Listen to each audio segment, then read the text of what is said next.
Tú estás dejando entrar a todo el mundo, ¿no? Sí, ya están. Ok, para que Y yo me van a ir haga. entrando. Pues bueno, muchísimas gracias a todos por acompañarnos. Gracias, Javier. Y voy a empezar presentándote para que podamos arrancar. Claro.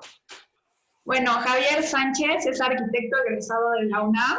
Tiene una maestría en Ciencias y Desarrollo de Proyectos Inmobiliarios por la Universidad de Columbia en Nueva York. En 1996 fundó el taller de arquitectura Javier Sánchez, que es una oficina de arquitectura clave en la renovación de la Ciudad de México, cuyo trabajo se centra en proyectos de acupuntura urbana y recuperación del patrimonio arquitectónico. Cuenta con más de 80 premios nacionales e internacionales, entre ellos el León de Oro de la Bienal de Venecia del 2006, su ingreso al Sistema Nacional de Creadores de Arte del Fondo Nacional para la Cultura y las Artes, y por supuesto el Gran Premio y Medalla de Oro a la Mejor Obra por su impacto y trascendencia social de México con su proyecto Museo Morelense de Arte Contemporáneo Juan Soriano. Es conferencista en diversas universidades en México y el extranjero, profesor en el programa de posgrados de Washington State University y docente de la maestría de diseño avanzado en el Instituto Superior de Arquitectura y Diseño en Chihuahua. Y bueno, otra vez muchísimas gracias por acompañarnos, Javier, y si quieres podemos empezar. Hombre, muchas gracias, Mariana. Rodrigo, un placer estar aquí con ustedes, como siempre, tanto cariño. Igualmente, sí, felices.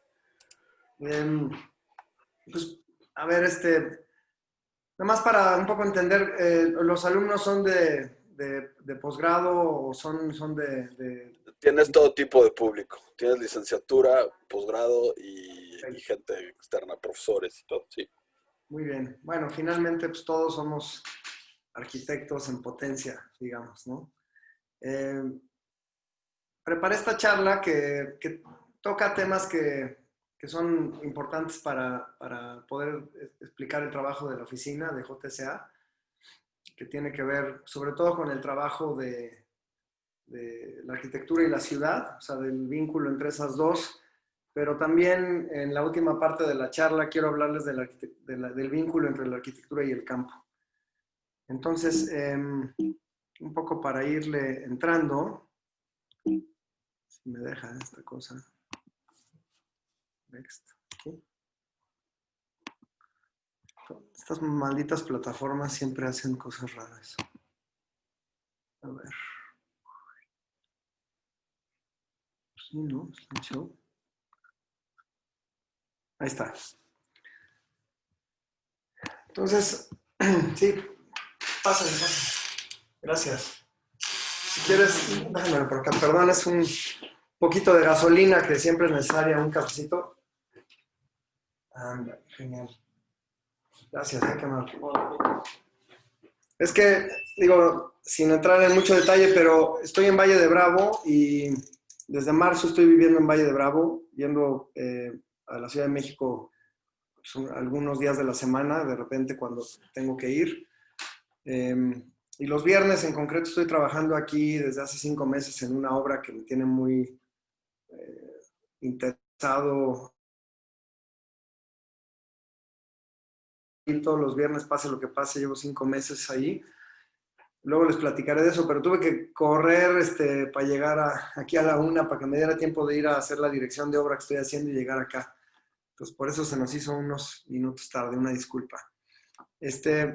Quiero empezar con esta frase del I Ching. El I Ching es un libro de sabiduría milenaria china que habla sobre los momentos de cambio, ¿no?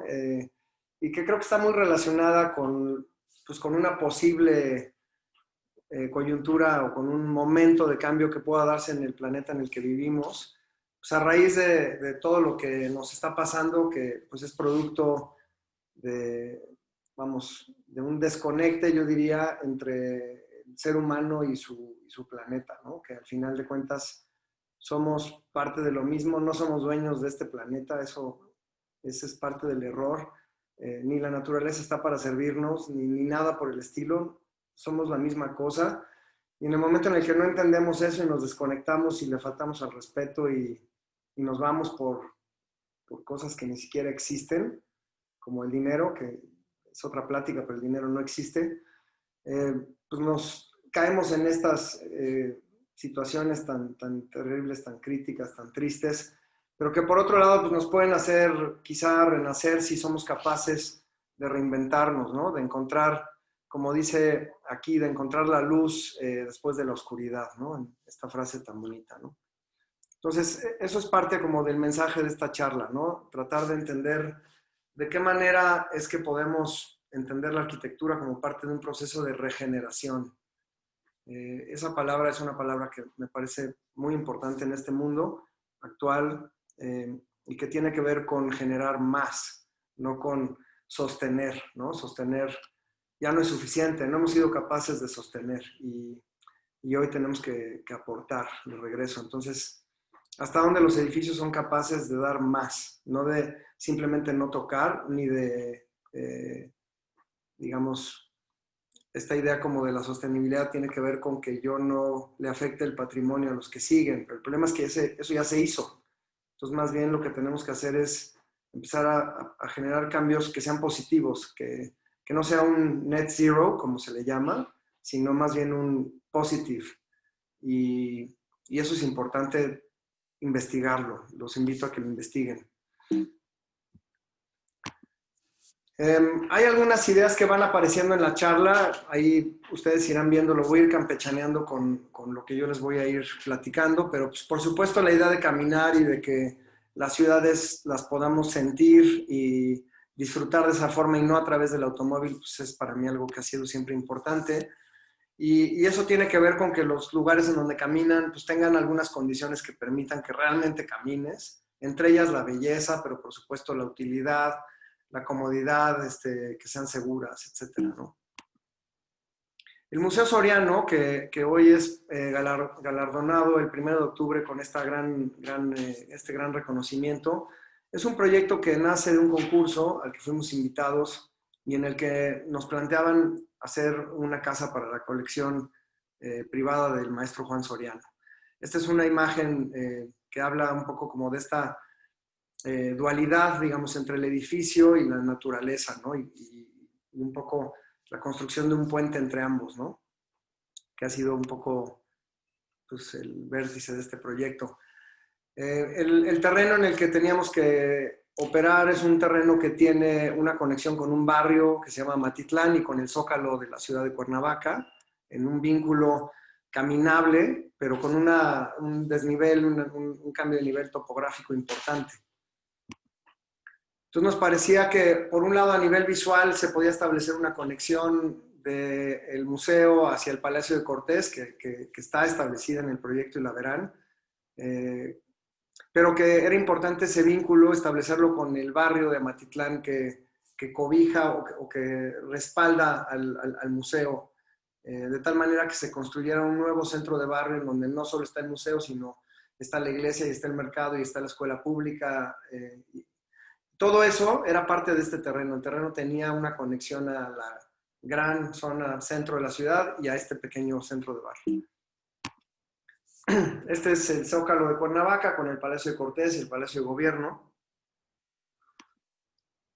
Una foto del barrio de Amatitlán, una foto histórica, una foto actual con digamos, esta vitalidad que tienen estos centros de barrio cuando se suman programas, ¿no? de equipamiento público, o sea, un programa de alimentación con el mercado, de educación y en este caso pues de culto, sumado ahora a un programa cultural que es el programa del museo.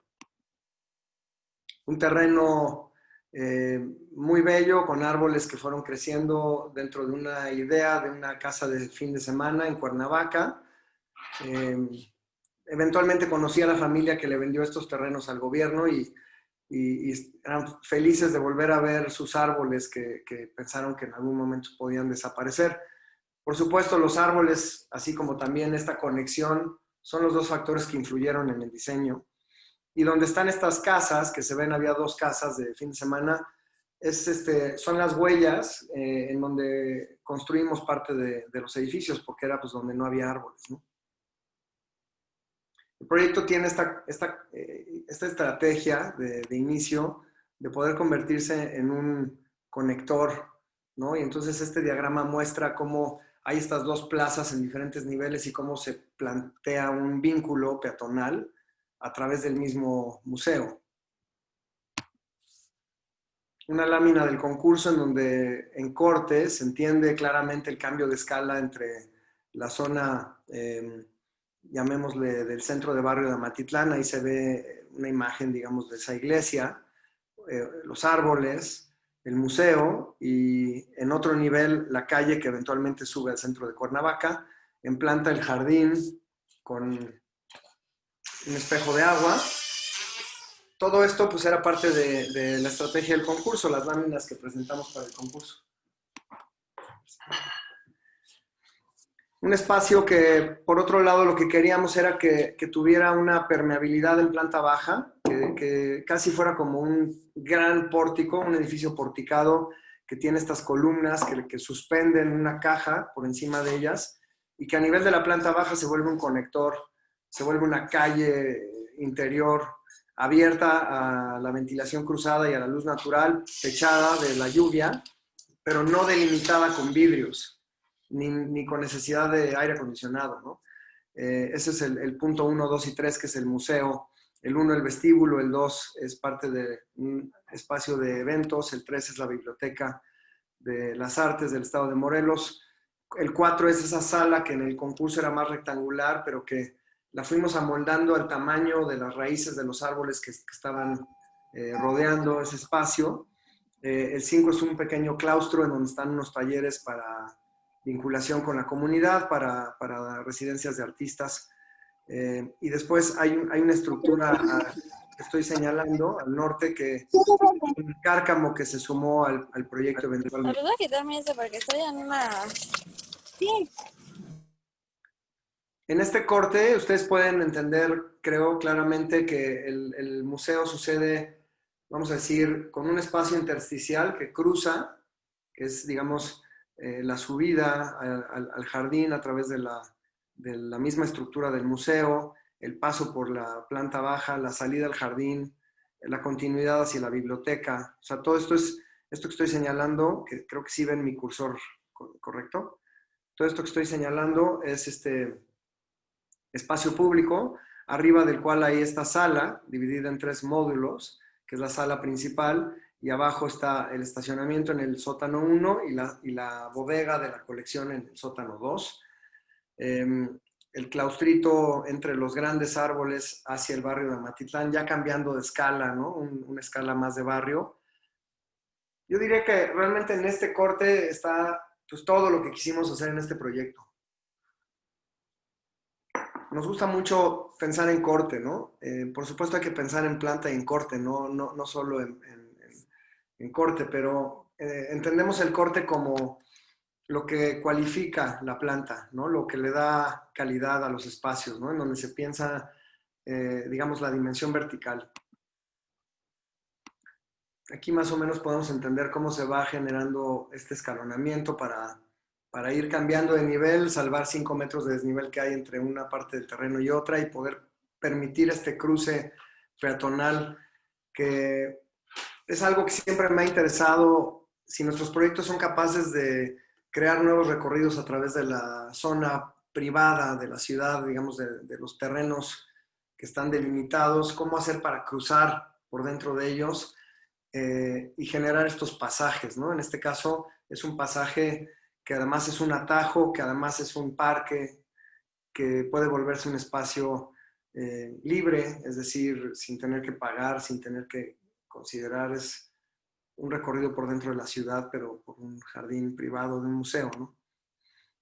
Y eso pues lo que provoca es esta actividad que se vuelca sobre el espacio y que permite que la gente pueda ir a hacer ahí un día de campo, o pueda irse a leer un libro, o pueda simplemente cruzar. Y si en alguna de estas circunstancias quiere entrar al museo, pues bienvenida. Y el museo en sí mismo es un destino también, pero permitir que estos espacios tengan una conexión con la cotidianidad y que no dependan de que tengas que ir a visitar el museo, me parece importante. Entonces aquí pueden comparar la imagen de la realidad de ese jardín con esta imagen pues más onírica, más de la expectativa que podemos producir los arquitectos, ¿no? Lo que prometemos con una perspectiva a un cliente cuando estamos presentando un concurso y lo que logramos cuando ya es una realidad, ¿no? Pensamos que la colección tenía que necesariamente volcar las esculturas hacia el jardín y que fuera parte de una exposición permanente que anclara el Museo Soriano con un posible espacio de arte en donde pudieran también haber diálogos con otros artistas, ¿no? Entonces aquí, incluso desde fuera, desde la parte baja del terreno, que es el vínculo con el zócalo de la ciudad, hay un paso que viene por aquí detrás de este muro, va subiendo, y luego hay una escalera que sube. Por supuesto hay un elevador para gente que no pueda subir también. Pero desde acá abajo uno lee que hay un jardín y que no hay vidrio y que no hay puerta y que no está delimitado y que de alguna manera es como una invitación a entrar, como cuando en un centro de ciudad te encuentras con un porche de un edificio histórico, el mismo Palacio de Gobierno de Cuernavaca, por ejemplo, ¿no? Nadie te dice que no entres ahí, entras a protegerte incluso de la lluvia. Y entonces se va develando este espacio que se va de alguna manera narrando hacia el jardín, esta caja suspendida que es parte de este espacio porticado, en donde cruza la brisa del viento, entra la luz del sol, no entra la lluvia, digamos. Esta escalera es una forma de poder vincular esta planta baja pública con la sala principal. Y el jardín, pues es este tema, ¿no? O sea, a nosotros nos encargaron diseñar un museo, pero pensamos que lo que queríamos era diseñar un parque y dentro de ese parque que estuviera el museo. Debajo del espejo de agua está el cubo, que es una sala de 20 por 20 por 9 metros de altura, debajo de los espejos de agua. Y bueno, el recorrido del museo siempre nos permite entender la caja, esta sección que yo les mostraba en este dibujo, esa sección se convierte, ¿no?, en la volumetría del edificio, de esta caja suspendida sobre estas columnas, ¿no? Los talleres de vinculación ya con una escala más baja. Por aquí se ve el domo de la nave de la iglesia de Matitlán. Esta que no se alcanza a leer es la estructura del mercado que está ahí pegado. La Biblioteca de las Artes, que es un espacio que permite el acervo de una colección de arte, pero por otro lado también espacios de investigación y de trabajo que en el nivel de planta baja y en el nivel más alto hay unos escritorios con vista al jardín. Que aquí un poco se entiende, ¿no? El acervo está prácticamente en el nivel intermedio, que es en donde no tenemos ventana hacia el jardín. Y algunas imágenes de eventos que han sucedido ahí, que nos han compartido. Las ecotecnias y pues, toda esta parte del diseño pasivo que tiene que ver con el edificio, y que los invito a que no lo deleguen, que no piensen que el arquitecto pues, no sabe de eso y eso pues, se lo dan al especialista. Y eso es parte del diseño, como también lo es la estructura, como también lo es el paisaje. No quiere decir que el arquitecto sea todólogo, pero sí quiere decir que hay que hacer estos equipos de colaboración, de cooperación, en donde las partes se hablen y el diseño se enriquezca, ¿no? La sala tiene la posibilidad de dividirse en 3 partes o de ser un solo espacio o cualquier cosa en medio de eso. Puede ser caja negra, estos se oscurecen por completo, tienen un blackout automático que se cierra celda por celda, o sea que podemos abrir una o abrirlas todas o cerrar todas, para ir desde la luz difusa que cuida el arte hasta la luz artificial, en donde hay muy pocos luxes y depende de cada muestra pues lo que el curador va decidiendo, ¿no? Esta es la sala subterránea, el cubo, que es un espacio complementario del museo.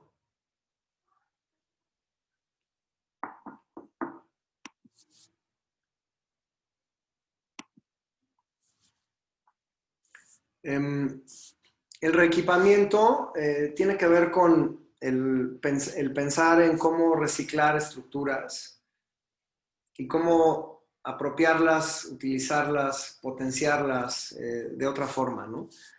En eso hay un potencial enorme. Los colegas arquitectos en Europa trabajan mucho por todo lo protegido de su patrimonio arquitectónico, trabajan mucho con esto, ¿no? Nosotros a veces no le damos valor a esto y queremos demoler todo y volver a empezar yo los invito a que hagan esa reflexión. Decía Donald Judd, que es un artista muy importante del siglo pasado, que además también hizo obra de arquitectura y de intervención en inmuebles, decía que él no construía en tierra nueva, como diciendo que había que estar construyendo siempre sobre la base de lo que ya estaba construido. Esta es una vecindad en la calle de Brasil, en el centro histórico de la Ciudad de México, que estaba en condiciones pues muy malas. Es con esta que ganamos el León de Oro en Venecia en el 2006. La muestro porque me encanta este ejemplo de una pequeña obra que se gana un enorme premio, como para darle la importancia que tiene a los proyectos pequeños, en donde nuestro trabajo es como de pequeñas acupunturas, ¿no? En donde el espacio comunitario de un patio, de una vecindad, se va de alguna manera dilapidando y construyendo. Entonces, este es un trabajo de retiro y de eficientación de estos entrepisos tan altos, agregando más espacio útil y tratando de liberar los espacios comunitarios para el disfrute de una comunidad y haciendo más eficientes los espacios privados, ¿no? Esa es un poco la tesis de este proyecto y de la recuperación de este arquetipo de las vecindades que pues es como en todos los países hay,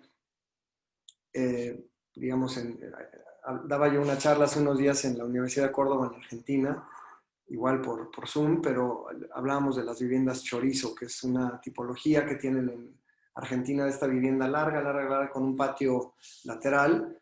En México se hicieron estos patios centrales con las viviendas a los costados, ¿no?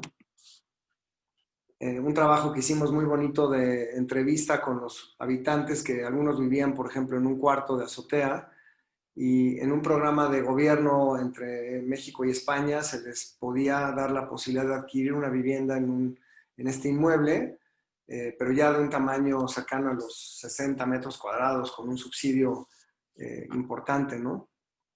Entonces, fue un trabajo como de refuncionalización del edificio y también pues de atender a unos clientes, ¿no? Que ya vivían ahí y con los cuales tuvimos charlas muy lindas para ir entendiendo qué necesitaban. Se da cuenta uno que lo que necesitan es flexibilidad, que los espacios puedan mutar y convertirse en espacios de trabajo o en espacios compartidos o en co-livings, digamos, o en otro tipo de situaciones, porque pues, la vida cambia, ¿no? Y la vivienda pues, no puede quedarse detenida en el tiempo, ¿no? Acá les muestro algunas fotos de ese proceso. Acá de la señora Rosa, que tiene su casa en esta situación de entrega y cómo ella la transforma, ¿no? Y el patio ya de vecindad ya apropiado con plantas, cortinas, etcétera, ¿no? Algunos de estos proyectos tienen ya muchos años y de pronto pues ustedes se podrían preguntar por qué mostramos algo de hace 16 años o de hace X, no importa, ¿no? Pues no sé, podríamos debatirlo, pero a mí me gusta, uno, presentar cosas que hayan ya tenido un paso en el tiempo, no siempre se puede, pero me gusta presentar cosas que estén construidas y que de alguna manera puedan hablar de arquitectura, ¿no? Y en ese sentido, creo que la arquitectura es algo que se construye, que se habita y que luego los pobladores incluso modifican y eso es parte de un proceso que a mí me interesa mucho, ¿no?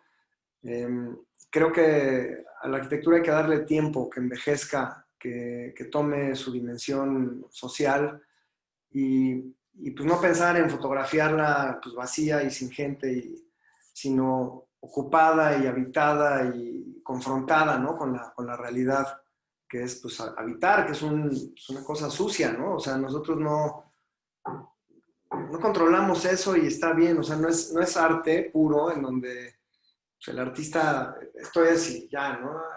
Acá es un servicio, nuestro trabajo es un servicio y en ese sentido tenemos que entenderlo y tenemos que ver cómo es habitado, ¿no? Y aprender de ello, ¿no?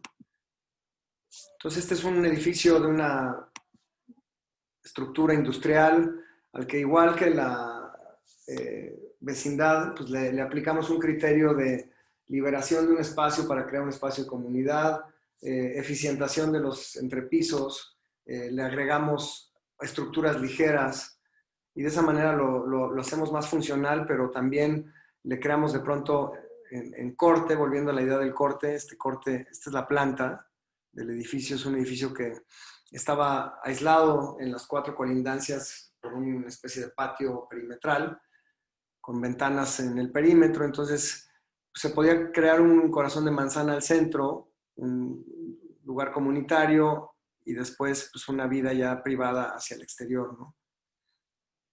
Esto fue producto de una demolición y de una construcción sobre esa demolición, es decir, cortamos desde esta viga de concreto hasta esta otra, cortamos la estructura y después hicimos una liga, aquí hay un cantilever de la viga de concreto, se hizo una continuidad con una viga de acero, se cortó la columna de concreto, se metió una de acero para aligerar eso, pero para que se mantuviera la continuidad de la estructura del edificio existente, ¿no? Porque no puede uno nomás llegar y le saco el corazón y ¿qué sucede, no? Entonces, fue un trabajo muy bonito en esa demolición para construir este espacio y la continuidad de la estructura era importante, había que celebrarla, ¿no? También había que aligerarla y de alguna manera, pues, este es el proyecto, el patio, porque hacia el exterior realmente, cuando digo este es el proyecto, me refiero a que en los proyectos hay casi siempre una o dos ideas muy fuertes que son las que nos llevan, ¿no? Todo lo demás se alinea a esas ideas y esas son las que tenemos que pelear a muerte, porque ahí es donde está la tesis de un proyecto. Y después vamos perdiendo una y otra batalla y no pasa nada, ¿no? Si esa tesis del proyecto está fuerte, ¿no? Aquí apropiado el espacio ya por los habitantes.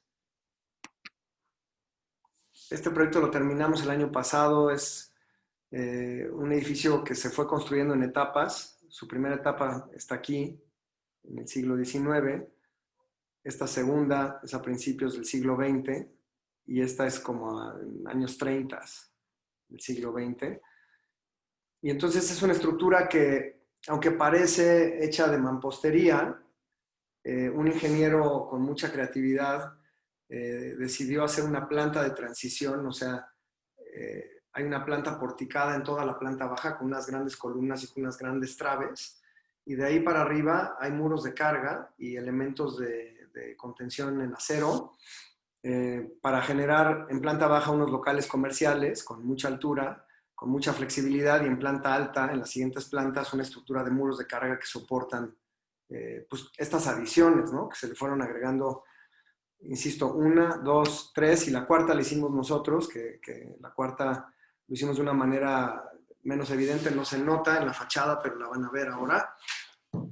Y entonces era un edificio industrial con un pasaje comercial, con un condominio de oficinas encima de la planta comercial, con un atrio, con un suelo de bloque de vidrio y con una transparencia, digamos, una bajada de la luz hacia la planta baja. Lo convertimos en un hotel, fue un trabajo otra vez de reciclaje, de puesta en valor de una estructura con valor, por supuesto, pero puede ponerla en función. Aquí se entiende un poco esto que digo de cómo uno se apropia de una estructura en su estado original con un tragaluz pues, muy, muy sencillo, se restaura. Ustedes pueden ver esta escalera y la ven aquí también, y luego hay una nueva escalera aquí que ya no se ve en la foto original. Aparecen unos puentes por ahí arriba y hay una nueva estructura, ¿no? Entonces, realmente fue un proyecto insisto, como de restauración de conversión de un programa de oficinas a un programa de hotel y de adición de una estructura importante en la cubierta. Entonces, en la azotea, que las azoteas podrían convertirse en un tema de proyecto, yo diría casi hasta de vida, de qué hacer con las azoteas, ¿no? Porque las azoteas son suelos que ya están ahí, que tienen una función que es proteger, cerrar el edificio, pero que también pueden ser ocupadas al mismo tiempo, ¿no? Y en la medida en la que se agregue paisaje, generamos zonas que enfrían un poco esas azoteas, le damos un nuevo paisaje urbano a la ciudad, algo como muy obvio, pero pues que creo que es una herramienta interesante, ¿no? Hay que hacerlo con cuidado porque pues no puede uno estarle echando y echando y echando, ¿no? Este edificio, ya de por sí ya les hablé de 3 adiciones, esta fue la 4ª. Tuvimos que hacer algunos refuerzos, pero la misma lógica de la estructura original se conservó con sus muros de carga, su losa de transición, etc. Y pusimos esta estructura que genera este espacio semicubierto, le agregamos algunos programas de restaurante y de terraza con alberca al hotel. Esto está a una cuadra del centro histórico del Zócalo de la Ciudad de México. Y esta estructura que tiene un diálogo, ¿no?, con esta idea de un edificio que fue construido en el siglo pasado, pero con la estructura metálica que tiene. No les hablé, ese es un sistema constructivo de muros de carga y vigas de acero con unas boveditas como catalanas. Entonces, es de alguna manera como una continuidad, digamos, de ese tema estructural. Es una estructura flotada con una retícula que evoca los bloques de vidrio del atrio y que de la misma forma deja pasar la luz, ¿no? Los cuartos, por el hecho de que era un condominio de oficinas, tenían un como cuartito que era como la recepción del despacho y después el área de trabajo, ¿no? Entonces esa recepción se convirtió en un espacio como de descompresión, con una condición como de oscuridad o de bajarle a los sentidos para pasar a la recámara en donde pues, uno pasa a descansar, ¿no?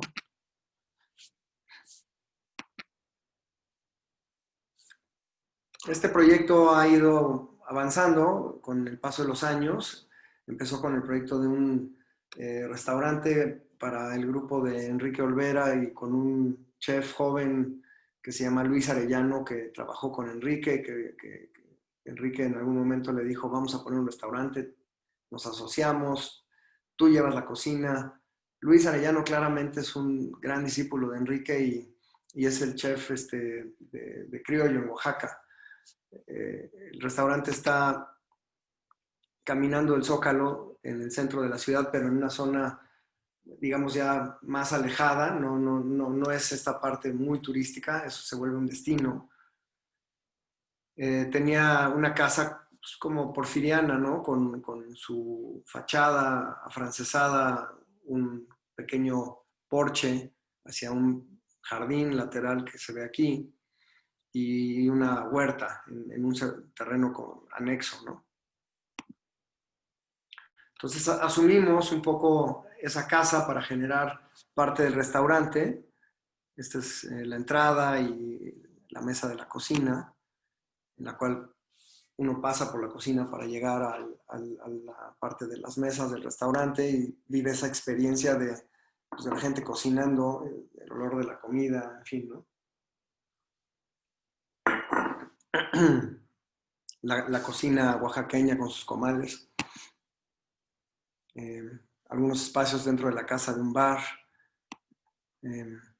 Y luego tomamos este porche o este pórtico para amueblarlo y ocuparlo con unas mesas a lo largo y un poco la intervención más, digamos, arquitectónica, además de esto que hemos hablado que es más una refuncionalización, pues fue agregar un segundo porche que se ensambla justo debajo del original para darle una continuidad y generar un claustro, ¿no? Un espacio delimitado que tiene un techo de concreto sobre unas columnas de zapote, de una madera oaxaqueña, y que permite pues, protección de la intemperie, de la lluvia y del sol, pero pues también esta sensación como de estar afuera, ¿no? Ese patio lateral que les mostré en una foto se convirtió en el patio central del proyecto. Los muebles son de Oscar Hagerman. Aquí se ve cómo se ensamblan el pórtico en L de la casa original con el pórtico en L de la parte nueva, ¿no? Y luego en la parte de la huerta que tenía, pues ahí se hacen eventos y tiene una dinámica como mucho más de fiesta y más lo que te encontrarías en un lugar cerca de la ciudad de Oaxaca.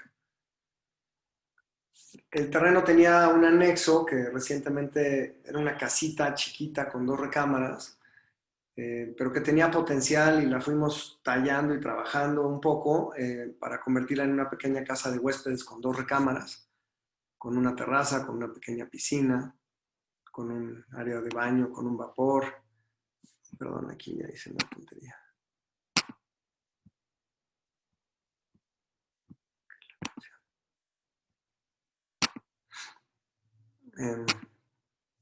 Entonces, bueno, pues es todo ese trabajo.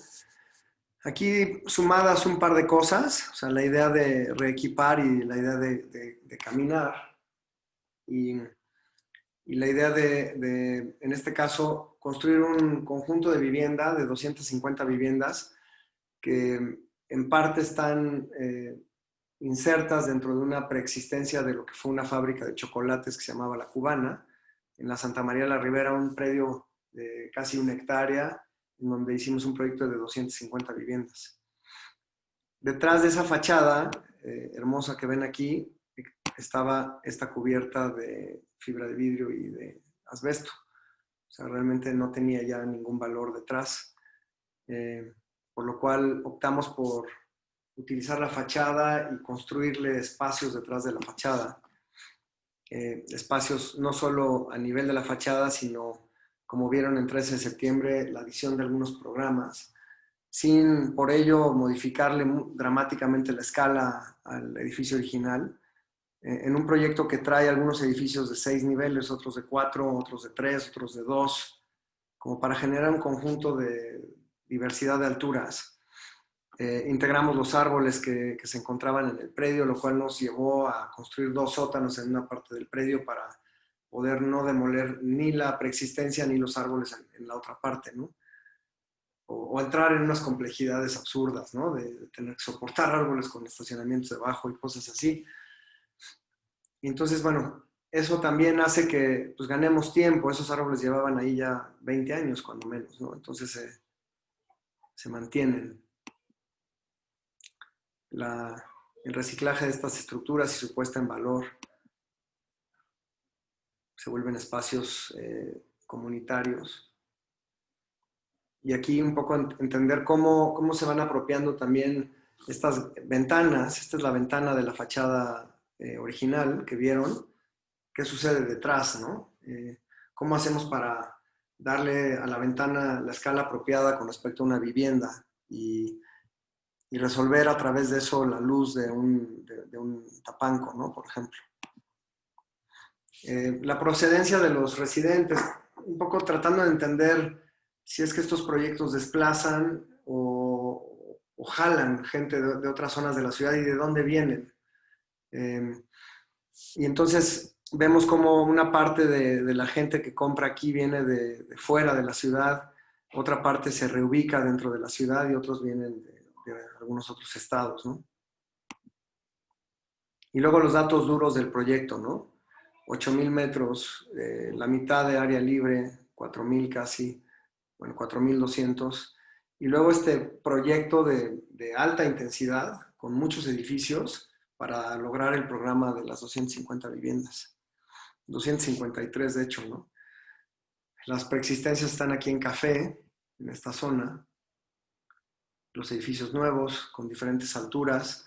A través de un programa legal que se llama el Polígono de Actuación, pudimos tomar la cinta de la calle con alturas similares a lo que allí se encuentra y subir las alturas en el centro de la manzana, ¿no?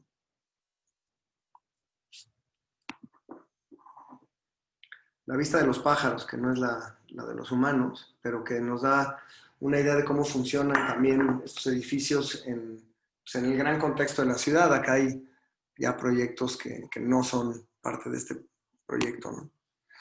Y la escala que me parece, pues que es obviamente a la que nosotros tenemos que trabajar, que es de escala humana, de ir generando estos espacios, esta caminabilidad, estos como pasajes, ¿no? Que se van metiendo y que van tejiendo los diferentes edificios, ¿no? A través de los vacíos. Y aquí cambio, me salgo de la ciudad y me voy al campo. Sin embargo, hay un puente entre el campo y la ciudad que tiene que ver con el agua.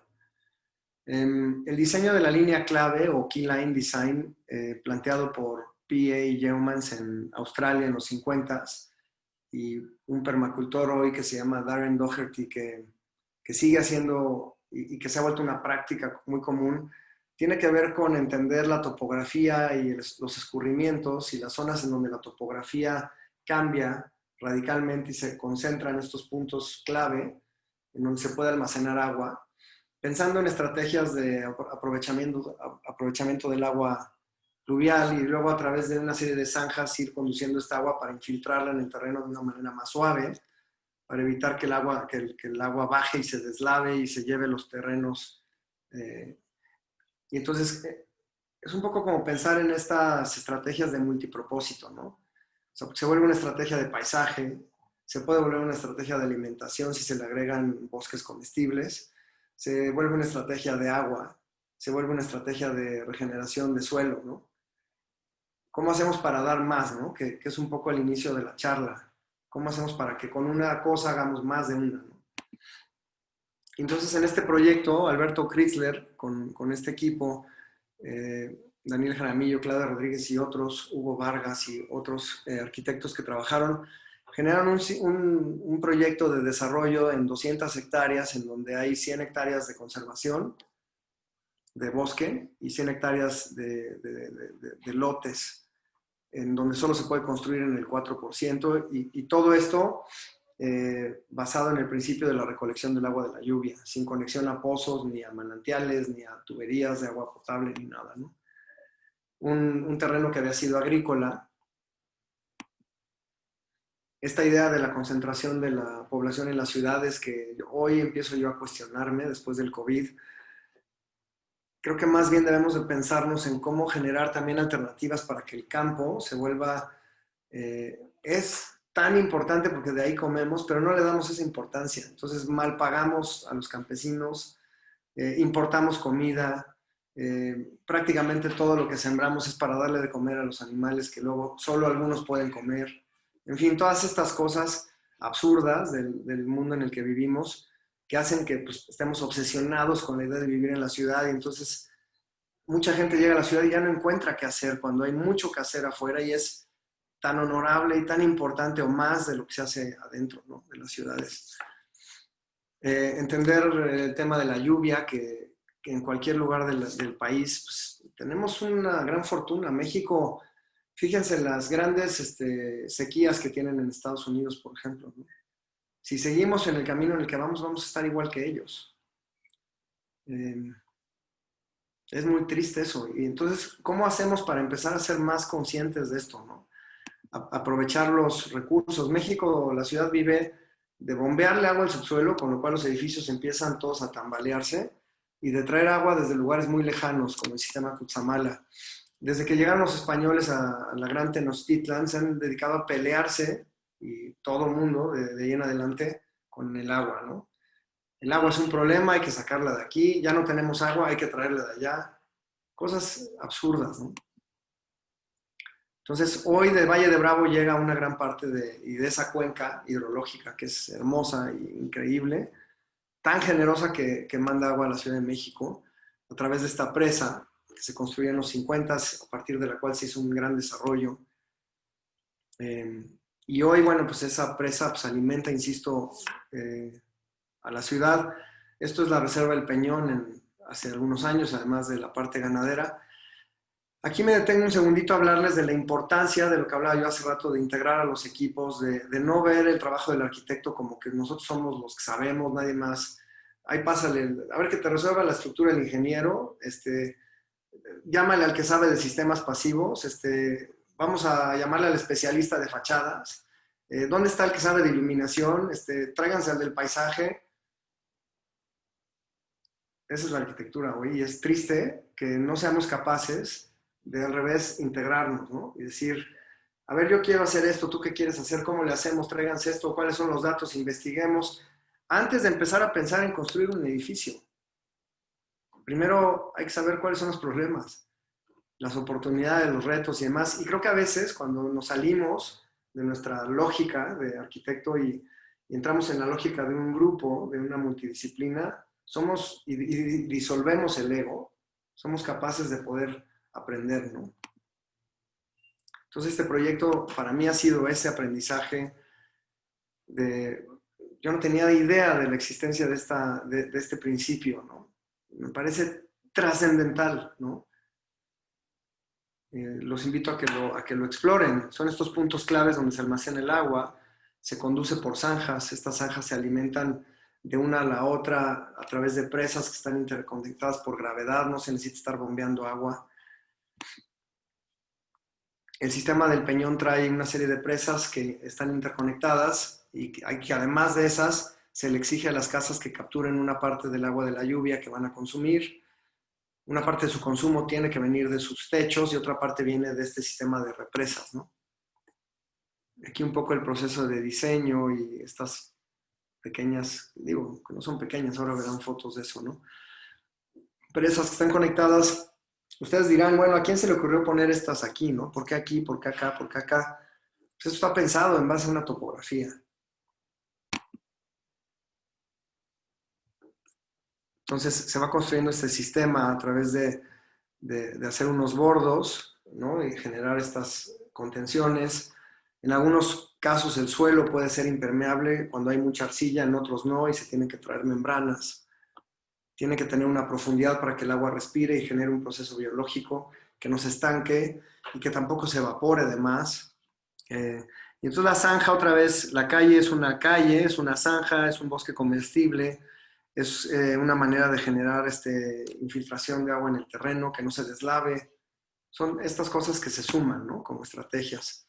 Entonces la reserva es un proyecto planteado para consumir 0 de estos sistemas y consumir 100 del agua de la lluvia, ¿no?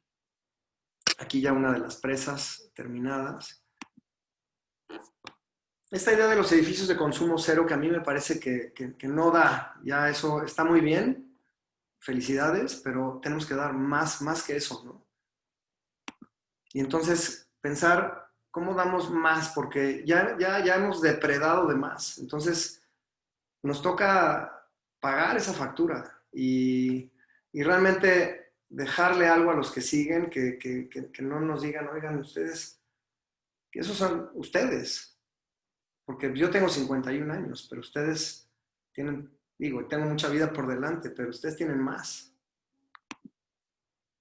Esta casa se llama Cosecha de Lluvia y es una casa en ese proyecto, tiene una pequeña presita que tiene un diseño de unas líneas clave que vienen por aquí y que alimentan el agua de la lluvia de este predio nada más y de la lluvia que cae en estos 3 edificios. Toda esa agua llega al punto más bajo del terreno, que es aunque el terreno es prácticamente plano, tiene un desnivel. Y entonces el sistema está basado en este principio como de un proyecto casi de paisaje, en donde aparecen unas estructuras. Una de agua, un pequeño estudio, un balneario, un baño, un circuito de agua, que ahora verán, una casa y un sistema de agricultura. Y un cuarto de máquinas, que aquí no se ve en este plano, pero que está subterráneo y debajo del cual, por encima del cual está toda la generación de energía fotovoltaica y el sistema de potabilización de agua, de tratamiento de agua negra, de reciclaje del agua que se manda a los WCs, regresan al sistema, el excedente se usa para riego y el excedente del excedente se regresa al cuerpo de agua, ¿no? Como lo verán en un diagramita un poquito más adelante. Entonces, en ese cuarto de máquinas, que es un cuarto didáctico, en donde están todos estos sistemas concentrados, tenemos agua de lluvia cruda, agua potable, agua planta de tratamiento, agua negra tratada, agua negra filtrada y los sistemas que eso implica, ¿no? Y aquí la casa, que es una casa pabellón, con unas claraboyas que meten, unos grandes tragaluces que meten luz de la mañana, de la tarde, durante el día del sur. Una casa construida en madera, con aislamiento, para que esté calientita, a pesar de que en Valle de Bravo tenemos noches muy frías y de pronto un solazo al día siguiente. Pues que podamos abrir la casa por completo, como en esta fotografía, o cerrarla, dependiendo de la temperatura del día. Uno se va compartimentando, se va metiendo en su casa, ¿no?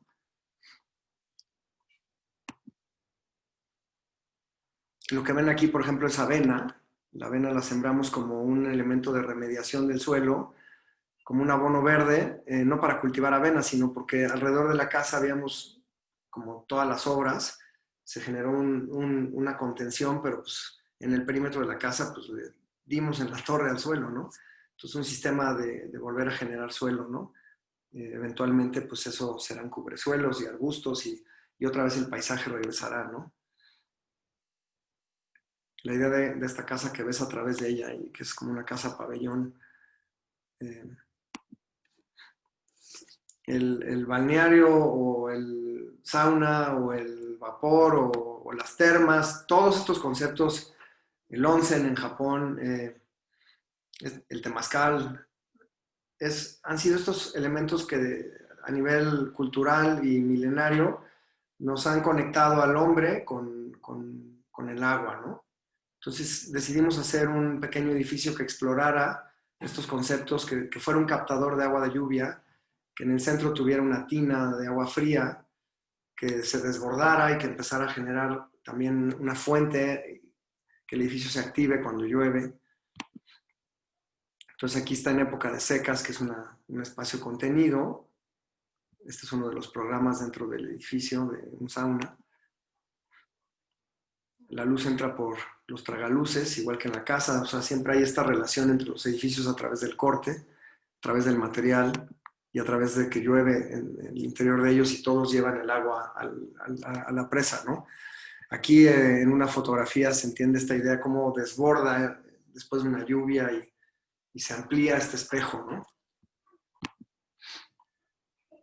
La idea de utilizar muy poquita luz en la noche para, pues, no destantear a la naturaleza, ¿no? Hay un programa en Netflix que habla del mundo de la noche, de los animales en la noche. Los invito a que lo vean, para que aprendamos lo que hacemos cuando llenamos de focos un lugar, ¿no? También pues, ahorramos energía y también podemos ver las estrellas y también podemos prender unas velitas y, en fin, como encontrar otras formas de vivir, ¿no? Que este diagrama creo que es el diagrama más importante del proyecto porque habla justo de todas las estrategias. Esta estrategia, digamos, de agua que corre a este cuerpo de agua que baja al cuarto de máquinas, que se bombea a los diferentes edificios, que regresa y vuelve a subir el agua tratada. Y esa agua tratada, filtrada, se va al sistema de agricultura y de ahí el excedente pues va y regresa otra vez al origen, ¿no?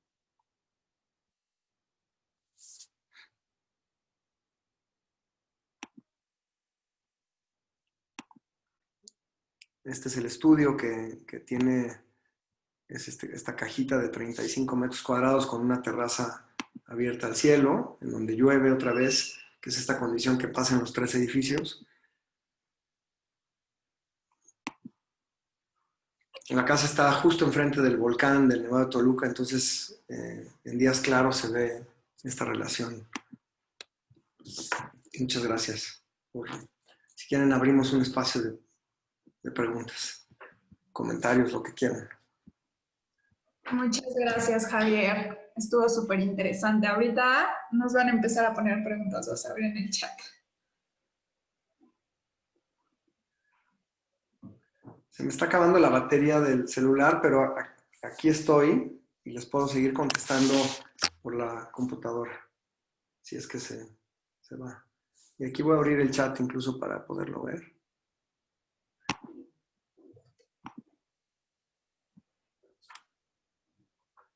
Bueno, mientras tanto, puedo preguntar yo. Sí, No lo que entiendo quieras. bien ¿Cómo Adelante. es que lo de la avena va regenerando el suelo?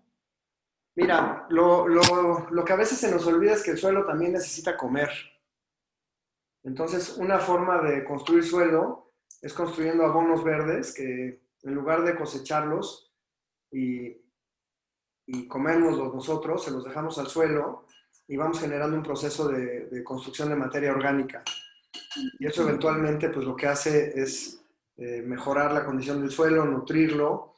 No nada más es la avena y los abonos verdes pueden ser de muchas variedades, algunos son fijadores de nitrógeno, otros fijan otros materiales. Y la idea es que eso pues va construyéndose. Cuando el suelo está en muy mal estado, pues toma mucho más tiempo. Los invito a ver un documental que se llama Besa la Tierra, Kiss the Ground, en el que se habla de eso. Ok. Bueno, igual muchos te están poniendo que muchas gracias, que estuvo muy interesante. Y Bárbara pregunta, para tu despacho, ¿cuál es la tarea más importante del arquitecto? O bueno, nosotros como estudiantes, ¿en qué debemos de nutrirnos o enfocarnos más? Yo creo que pues en irse a lo que les interesa, a lo que les divierte, a lo que les mueve, eh, a los problemas del mundo actual en el que vivimos. Hacerse esta pregunta de cómo la arquitectura tiene que ver con eso, cómo puede dar respuestas, cómo podemos aliarnos con otras disciplinas para mejorar esas respuestas. Eh, visitar obras, yo creo que es un constante aprender y aprender y aprender. Me parece que ahí es donde hay que enfocarse. No creer que ya sabemos, sino siempre seguir preguntando. Ok, muchas gracias. Luego, Carlos pregunta, ¿es la primera vez que trabajan en un proyecto con la permacultura? Para mí sí, pero te diría que llevo muchos años pensando en cómo construir eh, barrio a través de la construcción de pequeños edificios que van generando espacios que a veces son nuevos recorridos en la ciudad y que de pronto se vuelven espacios que no existían y que redefinen. Un poco lo del Museo Soriano, por ejemplo, creo que es una manera de entender la arquitectura también como parte de un proceso más amplio, ¿no? En donde el encargo es el de un museo, pero pues no nos quedamos ahí, no nos limitamos a eso, ¿no? Sino le echamos mucho más, ¿no? ¿Qué más podemos sumarle, ¿no? A eso. Y eso creo que es parte como de entender esta idea de una cultura más grande, ¿no? Más Sí. permanente también. Preguntan que dónde podemos ver tus proyectos. Me imagino en la página de internet de tu despacho. Está en la pantalla. Ahorita pueden ver ahí las tres fuentes. Ok, perfecto.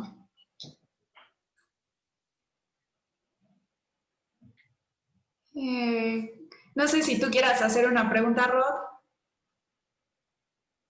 Pues más bien, o sea, Javier, me encantaría que tal vez nos platicaras un poco de, pues de todo esto que te ha llevado a pensar en poder regenerar la ciudad a través de propuestas propias, es decir, el papel de la promotora o de la idea de poder generarte tú como arquitecto trabajo a ti mismo, pero además haciendo una diferencia, ¿no? En el tipo de aportaciones que tienes hacia la ciudad y que al ser de alguna manera parte cliente, parte arquitecto, pues te das la oportunidad de hacer propuestas que tal vez con un cliente externo es un poco más difícil. Creo que eso pues, es muy valioso en tu práctica y que también podríamos escuchar un poquito más de eso.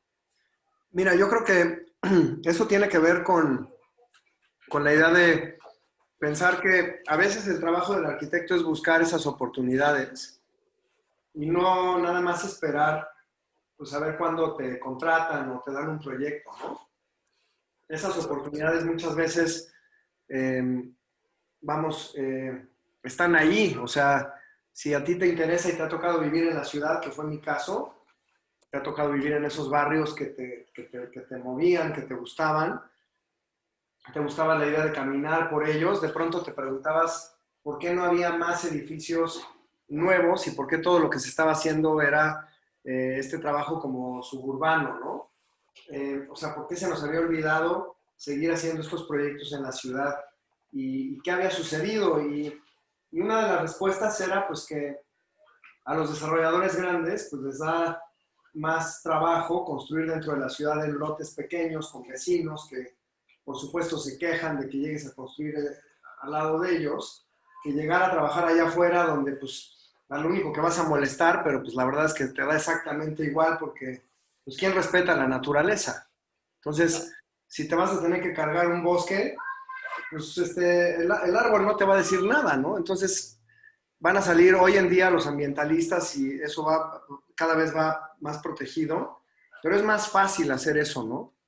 Entonces, yo creo que el trabajo que a mí me ha tocado hacer estos 20, 25 años ha tenido que ver con no creerme que ese cuento de que hay que vivir allá afuera en estos lugares cerrados, casi como en estos guetos, digamos, que hacemos para gentes que son todas parecidas, sino más bien pensar en una ciudad que tiene una diversidad y que socialmente debe de mantenerla porque eso es importante, ¿no? O sea, la ciudad es una mezcla heterogénea y no podemos pensar que agarramos tejidos y decimos, aquí van los de tal clase y los de tal economía y acá no van esos y la misma ciudad va resolviendo a veces esos temas, ¿no? Nunca me ha interesado por tanto pensar en estos desarrollos los veo como monocultivos. El monocultivo, cuando vean este documental de la Tierra, lo van a entender lo destructivo que es, ¿no? Y lo mismo pasa cuando hacemos estos monocultivos en la ciudad. Y creo que esos intereses que yo tuve, pues me hicieron agarrar y decir, pues me lanzo a entrarle al desarrollo inmobiliario porque pues ¿quién va a creer en esto si no soy yo, no? Y convenzo a unos locos que inviertan aquí y pues me la juego y ahí voy y pues llevo 20 y tantos años haciendo eso, casi 30. Y creo que ahí podría seguir trabajando toda mi vida y seguramente seguiré haciendo proyectos de esos, pero hoy también tengo una preocupación de cómo hacerle para que ya no sigamos depredando allá afuera y qué tipo de trabajo podemos hacer para contener las ciudades, para dotarlas de sistemas de alimentación adentro de las ciudades que hagan que la gente sienta una conexión otra vez con la naturaleza. O sea, la comida no crece en el supermercado, ¿no? No, definitivamente. Pero eso es lo que mucha gente piensa. Imagínate la cara de un niño cuando ve salir de un terreno una zanahoria ahí en la ciudad. ¿Me explico? Esas son las cosas que hoy me emocionan y que los invito a que pues, se enamoren de ellas y que vean cómo su práctica puede verse inspirada, ¿no? Por otras disciplinas, ¿no? Sí, definitivamente. Bueno, si quieren concluimos con otra pregunta más. Preguntan, ¿qué opinas sobre la implementación de huertos urbanos en la ciudad? ¿Crees que son realmente funcionales o qué estrategias crees que son más adecuadas para promover la conservación de los suelos y el uso productivo de estos dentro de la ciudad? Yo creo que hace muchos años en un proyecto de la revista Chilango nos preguntaron a varios arquitectos cuál era nuestra visión de la ciudad del futuro, ¿no? Yo me acuerdo de haber hecho un fotomontaje de unas azoteas todas llenas de vegetación y luego la verdad se me olvidó y me puse a hacer lo que siempre hacía y es reciente mi interés por estos temas, la verdad. En los últimos años yo he tenido una transformación personal y me he acercado más a estas cosas, ¿no? Yo creo que todo ese camino de obstáculos que a lo mejor antes había de quién quiere hacer esto en la ciudad y le vas a hacer daño a la azotea y bla, bla, bla. Hoy ustedes tienen todo para hacerlo, ¿no? Y además creo que lo tienen que hacer, o sea, eso es algo que nos toca hacer, o sea, tenemos que recuperar esa seguridad alimentaria, que nadie nos cuente cómo se siembra algo, que aprendamos de la gente que sabe, ¿no? Y en ese sentido yo estoy seguro que los huertos son una gran idea, así sea en una maceta en tu terraza. Entonces, los invito a que si no saben de eso, pues empiecen a explorarlo, aprendan. Pues al final, no es difícil, ¿no? Acuérdense cuando a veces en la escuela nos llevaban, nos pedían que lleváramos un frijolito germinando y veíamos cómo crecía la plantita, ¿no? Y luego todo eso se nos olvida y vamos y los compramos en el súper. Y, en fin, los invito a que le entren con todo. O sea, de verdad, esto es para mí lo más importante que podemos hacer hoy, es cuidar esta relación entre lo que creemos que es, vamos a decir, la humanidad y lo que realmente es, que es parte pues, de todo un sistema, ¿no? Que pues, es la naturaleza misma, ¿no? Sí, claro. Y bueno, si tienes tiempo, puede ser una pregunta más. Adelante.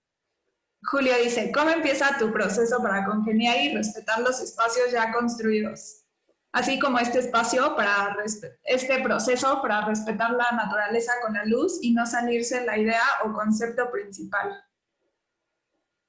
Pues mira, yo creo que empieza con ir al lugar, dejarle un poquito de tiempo, vivirlo. Cuando digo un poquito de tiempo, te lo llevas en la cabeza, ¿no? Igual y hasta haces otra cosa, pero lo traes en la cabeza, ¿no? Empiezas a probar algunas cosas, se te ocurre alguna idea, la aterrizas, regresas al lugar, te das cuenta si eso funciona o no. Incluso si hasta te da la gana, vas y te duermes en ese lugar, pones una casita de campaña ahí, de verdad ves por dónde sale el sol, dónde hay sombra, en qué momento es más caliente, más frío, cómo está el ruido. Y todo eso lo empiezas a incluir en tu proyecto.